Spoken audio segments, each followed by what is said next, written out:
पत्र मिलेगा और ना ही कोई सुविधा मिलेगी। सारी मेहनत है, डेट दी गई है, हो सकता है वो जब डेट दे 10-15 दिन, हो सकता है 1 महीना भी चला जाए, तो उस दौरान जो भी होगा आपको बताया जाएगा और ओरिजिनल आधार कार्ड उस दिन देकर सब लोग याद कर ले, ओरिजिनल आधार कार्ड जो नहीं लाएगा नहीं हो पाएगा टेस्ट उसका। ये हो गया एक बात। दूसरी बात, आप लोगों ने जो अपना बैंक का डाटा हमको दिया है, आवेदन में जो भी बैंक का डाटा दिया है, जिस बैंक का खाता दिया है, उस बैंक में आप लोग लेन देन जरूर कर लें, उसको KYC करा लें। खाता बंद नहीं होना चाहिए या सही खाता हो। आप लोगों ने दिया है, किसी का हो सकता है मिसप्रिंट हो, कुछ भी हो, तो एक बार अपने खाते को जरूर ऑपरेट कर लीजिए इस दौरान, क्योंकि जो भी मानदेय भेजा जाएगा 3750 रुपया, ये आपका 15 दिन की छात्रवृत्ति है, ये आपके खाते में, उसी खाते में भेजी जाएगी जो खाता आपने हमको वहाँ पे डाटा ऑनलाइन में मिला। अगर किसी के खाते में गड़बड़ी होगी वो पैसा वापस हो जाएगा, फिर कहीं मेरी जिम्मेदारी नहीं है, तो उसके लिए होगा कि परेशानी होगी, फिर हम दोबारा अकाउंट नंबर मांगेंगे, सारा डिटेल मांगेंगे, ये स्थिति न आने पाए। तो कोशिश ये करिएगा कि बहुत से लोगों का खाता कभी कभी गलत होता है, सही होने के बाद भी एक चीज ये होती है कि आप लोग 6 महीने साल भर से कोई लेन देन नहीं किए रहते हैं, खाते में अगर कोई लेन देन नहीं किए रहते 6 महीना साल भर से, तो खाता फ्रीज हो जाता है, आप लोगों को पता नहीं होता। जब आप उसको पैसा डालने जाएंगे तब वो बैंक वाले बताएंगे कि आपका खाता फ्रीज है, न लेन देन डाल सकते न पैसा निकाल सकते, न कहीं से पैसा भेजा जाएगा तो वो उसमें आएगा। तो सबको मेरा यही निवेदन है कि अपने अपने खाते का एक बार ट्रांजेक्शन इस दौरान 10-15 दिन के दौरान खाते में ट्रांजेक्शन 100 रुपया 50 रुपया डाल के निकाल के एक बार जरूर चेक कर ले, खाता आपका ऑपरेशन में चल रहा है, ठीक है।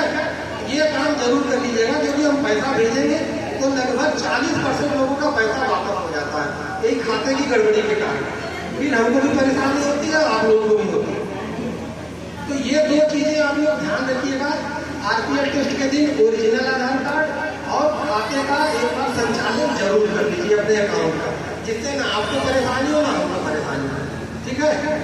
बाकी प्रशिक्षण चलेगा ही, आप लोग प्रशिक्षण दिया जाएगा, लेकिन इसके बाद प्रशिक्षण के बाद आप लोगों में बहुत लोग होंगे जो कुछ करती भी होंगी घर पे, जिस ट्रेड में ले रही हो, पार्लर का काम बहुत लोग कर रही होंगी या सिलाई का भी कर रही होंगी।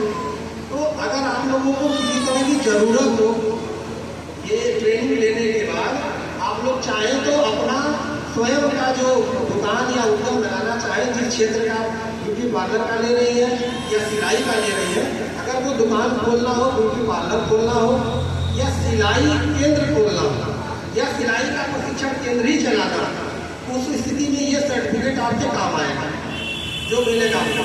ये सेक्टर स्किल काउंसिल का सर्टिफिकेट मिलेगा आपको, ये ऑल इंडिया मान्य होगा, इसको कोई नकार नहीं सकता। जो सर्टिफिकेट आप लोगों को मिलेगा, आप पहले तो हम लोगों के स्तर से ही मिल जाता था, लेकिन ये सेक्टर काउंसिल से आपको मिलेगा, तो ये ऑल इंडिया मान्य होगा।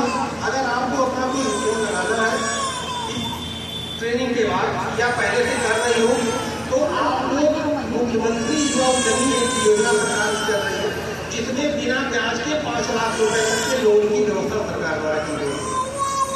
तो उसमें आप लोग अपना उद्यम दुकान खोलने के लिए अगर पैसे की कमी आ रही है, आप फाइल बनवा करके बैंक से उसके ऋण ले सकते हैं।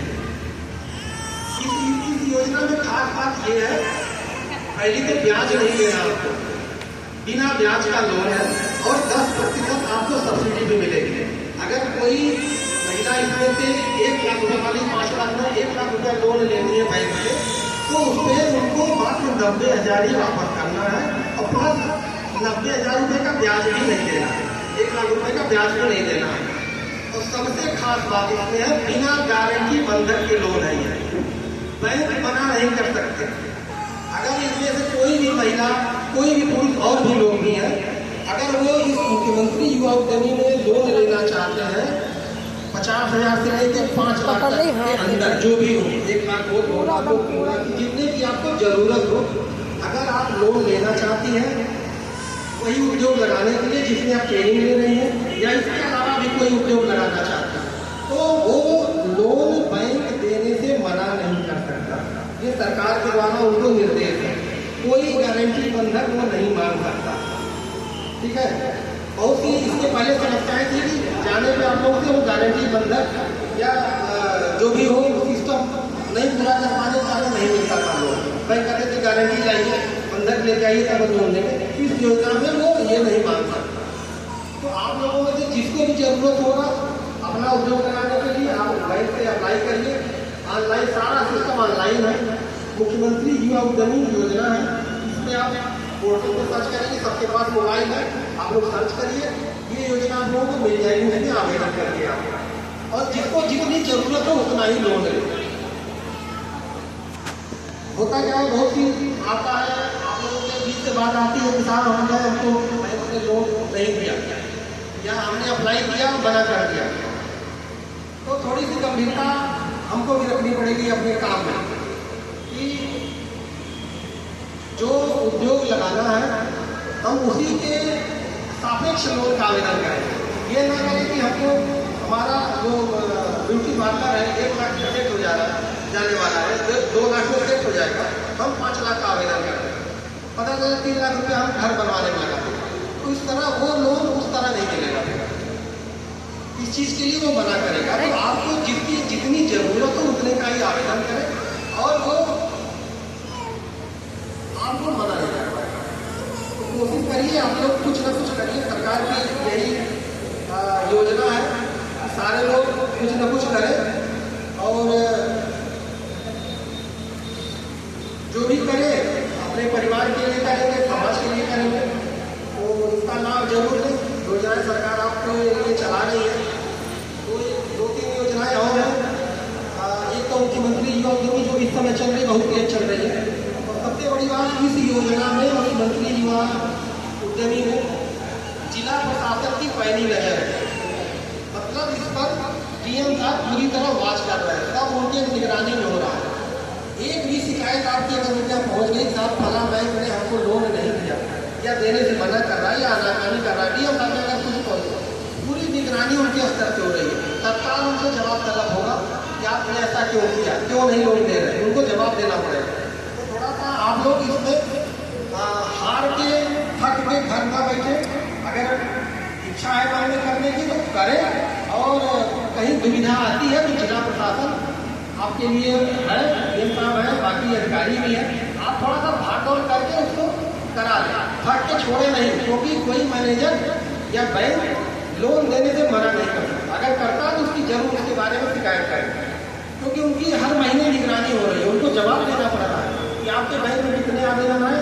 वो झूठ बोल के वहाँ पर बता देते हैं साहब ये उद्यमी ने लेने से मना कर दिया, जो उन्होंने रिजेक्ट किया वो आप लोगों के ऊपर ही डाल देते हैं कि भला उद्यमी ने आवेदन किया, वो कागज लेकर कुछ आए नहीं, तो हमने लोन नहीं किया उन्हें, ये जवाब लगा के बाकी बच निकलता। तो आप लोग देखिए, अगर वो मना करते हैं अपनी बात ऊपर तक पहुँचाइए। और जिले में आप लोगों की हेल्प के लिए जिला उद्योग अधिकारी बैठते हैं, जिला खादी ग्राम उद्योग अधिकारी बैठते हैं, आप लोग नीचे स्तर के भी शुरू कर सकते हैं। उनकी आपकी बात सुनिए, जहाँ आपके यहाँ का आवेदन हो रहा है तो उद्यमिता विकास केंद्र है जौनपुर में, वहाँ से ये काम हो रहा है आपका, उनसे संपर्क करिए। और एक तो ये योजना ये हो गई, दूसरी योजना हमारी है मुख्यमंत्री युवा स्वरोजगार योजना, ये बड़ी योजना है।